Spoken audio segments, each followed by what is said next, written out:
Welcome tonight to SPIRO Paranormal's podcast. I'm Lisa Bryan. I'm J.R. Farnsworth. I'm Becky Green. I'm Bret.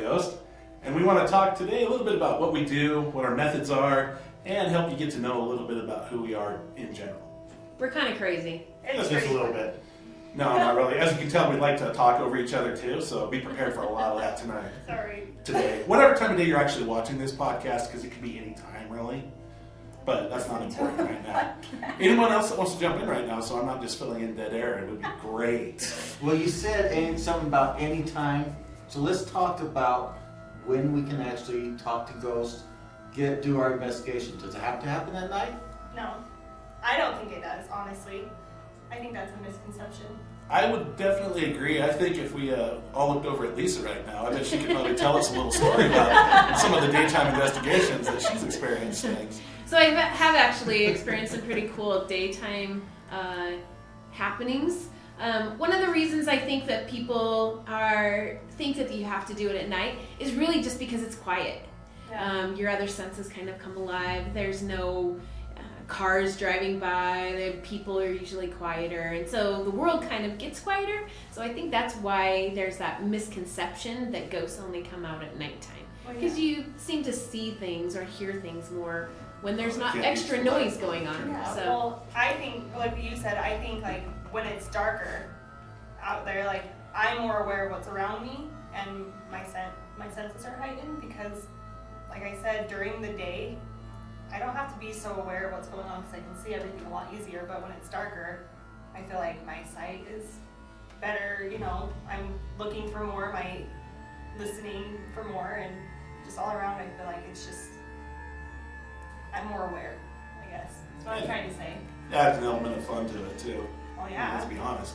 Sneaking up on people's dark is always fun. Yeah, people could jump out of a closet just to, try to scare each other when we're doing investigations. Throw someone in front of and I themselves. may just sort of throw someone in front of me as Operation Human Shield. You never know. It's fine. Not that I've ever been scared though. I think, Lies. that there is something about doing it at night due to the celestial bodies, the moon's effect on paranormal. I do believe there's actually some theory to that. Right. Do I think it actually has to happen at night? No. Well, like Lisa was saying, she got a lot of cool things during the day. What are some of the stuff that you caught during the day? So myself and John, another investigator, we were doing some investigating, and we were doing some EVP work, and we caught some of the best EVPs during the daytime. We were just walking around and had that happen. And so, it doesn't have to be at night. It can be during the day, just when you're walking around and have experiences happen. I've had personal experiences happen to me, and it was during the daytime. And I felt that there was something there and something in the room with me, and it was during the day. So it definitely does not have to be nighttime for things to happen. I do think that sometimes our senses do get more in tuned because we have to use our ears a little bit more, or when the lights are out, we're listening more carefully, or we're smelling things differently, things like that. And so we can kind of sometimes pick up on those things a little easier, but definitely ghosts and hauntings happen 24/7. Right. I agree. I agree too. Definitely. They're like the 7-Eleven of paranormal. Oh yeah, I don't Absolutely. think ghosts just, if you think about it, they're just a human spirit basically wandering around. So why wouldn't they be out during the day? Like, we're out during the day, why wouldn't they be out during the day? So Not like they work shifts and go punch in and punch out. yeah. Oh, On the graveyards. I have heard about time cards getting punched during the day, so. Oh, I can tell about it too. Absolutely. Yeah. He's not here, but it's checked. I don't know. I don't know. I think someone's punching in for him. You never know with these guys. No. It But- is what it is. As you can see, we do like to joke around. We try not to take ourselves too seriously either. Definitely seems to be a big part of our investigations. We found most of our material comes when we're not actually even asking questions directly to the entity that's there, but rather when we're just being ourselves, joking, laughing, saying things that maybe we shouldn't necessarily always say on camera or on recordings, but somehow we get some good material that we can't always use. But yeah, it works. Yeah, it's just, the group dynamic is so great with us that we can just be ourselves. And what you see right now, like just us being raw and everything, this is how we are on investigations. And like you said, we get some of our best EVPs or best whatever it may be when we're just goofing around, being ourselves and not taking things so serious. Right? Yeah, that brings up a question I get asked all the time on tour. How do I become part of SPIRO Paranormal? Right. And people have to understand there is a certain dynamic that we have to keep balanced to. So we can't just let anybody into this group. It's about the chemistry. So it's totally about chemistry. That's how we, that's how we feed whatever's there with us too. They feed off our energy. Mm-hmm. You bring someone in that's kind of just sitting there. Like that, exactly. See how boring that was? Now imagine that with the lights turned off. So, it's not how this works. that's not how this rolls, yeah. And And I can't reach the light to saying- turn it off anyways to show you as an example, so Yeah. just pretend. Just close your eyes. Wow. She says, wow, and she's the worst one of us all. No. It's interesting though that us laughing and joking, I think that spirits do feed off of energy happening, and a lot of people think that that negative energy they get a lot of spirits, but we actually find it's the opposite. And the more positive our energy and the more we're having fun and just laughing, actually the more activity we have from that. And so we've had some amazing experiences when we're just laughing and just being ourselves. One of the funny things when I first joined the group was the rule that if you fart, you have to claim that fart. Oh, dude, Yeah. I can You tell have you. to claim that. I can tell you It's some true. stories. We still have this debate, Oh. John and me, and Lisa. Yeah. Lisa's on my side at least. But I'm on yours. at Stricker Ranch, there is this recording. It is not a growl. John's like, it's a growl! It's a growl! No. No, somebody had gas. Yeah, it is And definitely. then that was also the same thing for the Peterson building.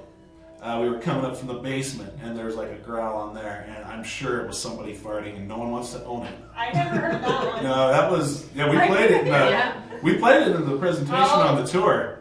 Oh, that one. That one, yeah. And I'm pretty sure it's John, but he's not going to own up to his farts. But Whatever. it's the greatest rule. Yeah, you gotta admit when you're doing Uh-huh. Yep. Or Yeah. if your So- stomach growls or anything. So but obviously we're comfortable enough to fart around each other, maybe not admit it.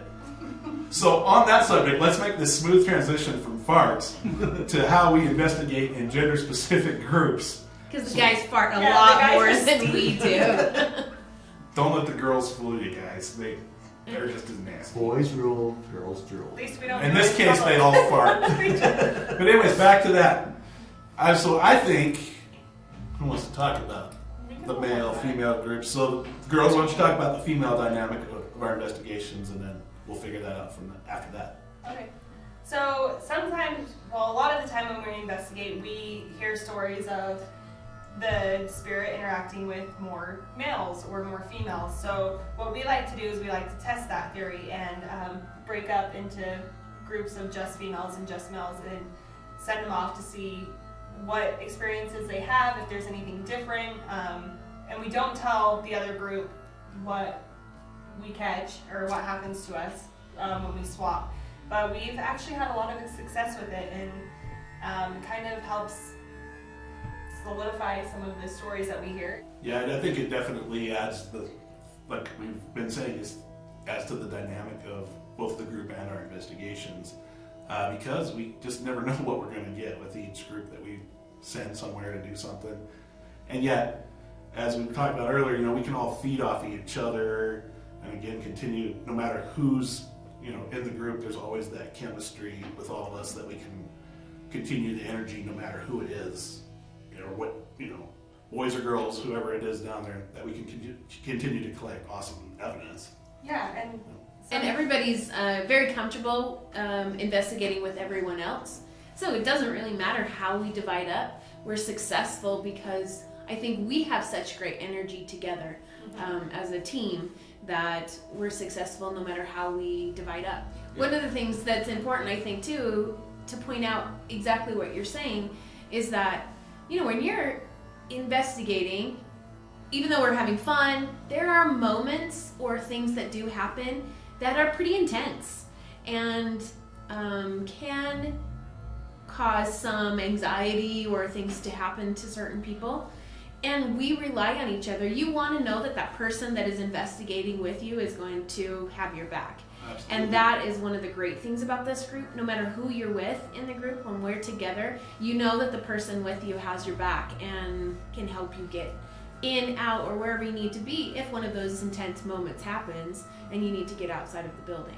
Yep. So it's happened to all of us. And, to paraphrase Winston Zedmore from Ghostbusters, I have seen stuff that will turn you white. We'll get into that later in a podcast with John, and something happened to him. He was white as a ghost. No pun intended that time. Maybe a little bit. Okay, Anyways. back to that. I just quoted Ghostbuster. Don't let that kill the show. I know, right? I'm like, oh. Who's excited for Ghostbusters 3? Me, that's for sure. Yay. Okay, yeah. Okay. So anyways, JR, why don't you go ahead and tell your story, and then I'll say Well, it's not a story. It's just or your... Question. it's not even a question, really. Our group dynamic says a lot, about the evidence we get, right? Oh, totally. But we have also done our haunted history tours. 10 years now, right? Yep. How many of those groups have we had on our tours that have experienced stuff? Oh, every group. Everyone. Every And group. it's because of the different dynamics even in those groups. Yeah, whether it goes from the tour guides, the building presenters. I mean, I'm going to toot my own horn here for a second. This last year in the old Shanghai restaurant, just because it was a Chinese restaurant, I dressed up like Jack Burton from Big Trouble in Little China, just to take people into the basement of the building where the shady stuff went down. And I got so much great feedback from that, just because people, one, loved that movie, two, they just loved that it was a lighthearted take on a building, and it didn't have to sit there and be this spooky story that I was telling, rather this entertaining way of telling the story and keeping people just into it regardless, whether I'm making a complete fool of myself or not. And I can also speak for our tour guides here, and I'm going to point at Lisa here. She has probably, of all the guys, no offense guys that have also done your own groups, but Lisa probably has the most dynamic voice for one, because she used to be a teacher, and she's got the teacher voice. Yep. And personality. But also, like when JR is leading a tour group, I love that he can come into a building with me, and he and I just play off of each other for entertainment, probably like for the first 10 minutes before I even get into the presentation. Just this little Abbott and Costello routine that seems to go on. We really are. Who's on first? What's on second? No, what's on second? I don't know. Well, he's on third. Yeah, I don't know third and who's on first. I don't give a damn. Well, that's their shortstop. Okay, anyways. That's We'll have to rehearse that one later. yeah, we haven't done that one for a while. But anyways, it was so, my point being through all of that is that, like JR said, it's the energy. It's about the charisma. It's, that helps people come on the tour, have a good time. Whether they have the experiences or not, that's up to them. Whether it's psychological or whether it actually is happening. It's cool because people enjoy the tour because of the personalities of both the buildings. You can say buildings have personalities. Yes. They do. Or the tour guides and presenters. Yeah. It's cool that we can all walk in, like if I'm presenting a building and Lisa brings in her group, Lisa and I can just be like, hey, just do our thing and bounce off each other. And when JR comes, we do that same thing. Like we all just are so great together, and it makes it work. It just is what it is because Definitely. It is what you make it, and we make it pretty great. Not to brag or anything. We're pretty brag. awesome. I'm bragging. But we have had some pretty awesome people come on the tour. Yeah, And it is the groups. the too groups that make it. definitely help make that tour Oh, as yeah. well. Yep, it's They the have the energy that energy. they bring. Yep, Definitely. we feed off of that for sure. And some of the amazing things have happened on the tour. Oh yeah. Some really cool things that evidence that we captured happened on the tour itself. Oh yeah. This last year I had a group and we were talking in Pocatello High School and we were talking about the video and the janitor and things like that. And as we're talking about it, we were looking at the bathroom where the video was shot. And as we were talking about him, then the lights in the bathroom turned on. Like while we were all standing there just watching. Yeah. And then all the toilets started flushing. That's big. And so it was really cool that everyone in that group got to experience that activity all at the same time. Because how can you say that didn't happen when there's 30 people standing there watching it happen all at the same time? Yep. So they thought it was pretty exciting. And those toilets, I mean, they're not automatic flushing toilets. They are the old-fashioned. You have to go in there and flush. Yeah. So it's For not like all of them to start flushing Yeah. was Yeah. pretty Yeah. cool. That is something Yeah, else. and it's not like, I mean, we didn't just have somebody in there doing it. Like it's Yeah. really cool that they got to see, you know, we pride ourselves on being super honest with what we catch and not fabricating anything. So to have 30 people see the real deal and like be able to validate that was Yeah, super really it that was really cool. Yep. That was really cool. It's huge when people experience it, and we're not the ones just saying, here's what happened to us, here's our video. But when they feel it for themselves, and they can sit there and just go, wow. Yeah, or the people that come up. Sorry, I didn't mean to- Oh, you're good. Yeah, the people that come up and like, look, I got touched, or look at this picture I caught. Like How much?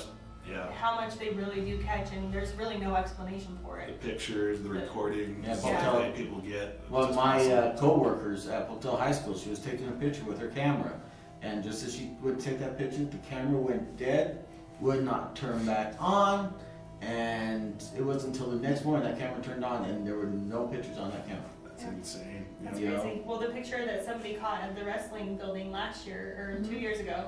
Boxing that was, club. Yeah, the boxing club. Yeah. There we go. That was That's bizarre when they're. yeah. my If in the kids- editing they can slip that picture in there, that'd be awesome. Yeah. But anyway. Yeah, I still have keys missing from that tour. I heard that. So Yeah. So that's things cool. happen on the tour. A lot happens on the tour. So if you haven't been, you should probably come. Maybe. A lot. You should really come. It sells out. We're not telling you to not come. We're telling you to come. Okay, that concludes this podcast. I'm Bret Yost. I'm Becky Green. I'm JR.